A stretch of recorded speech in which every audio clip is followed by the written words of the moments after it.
जानिथिबे मु पालाखेम निर्वाचन मंडल को रिप्रेजेंट करुछि। पालाखेमुंडी म्युनिसिपालिटी गोटे सबुठारु पुराना म्युनिसिपालिटी।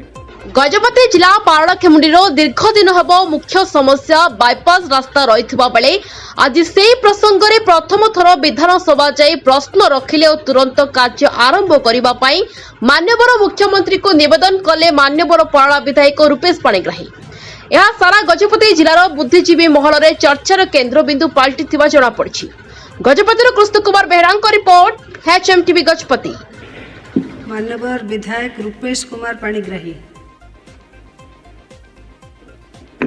ऑनरेबल स्पीकर मैडम, प्रथम थर मत सुजोग देथिबारु आपनको अशेष धन्यवाद। आपण जानिथिबे मु पालाखेम निर्वाचन मंडल को रिप्रेजेंट करुछि। पालाखेमुंडी म्युनिसिपालिटी गोटे सबुठारु पुराना म्युनिसिपालिटी। तथापि आज पर्यंत सेठारे बाईपास रोड्र प्रकल्प ए पर्यंत आरंभ हो पारनी। मुझे जरिया आपण दृष्टि आकर्षण करने चाहूँगी केबे सुधा ये प्रकल्प आरंभ हो। धन्यवाद।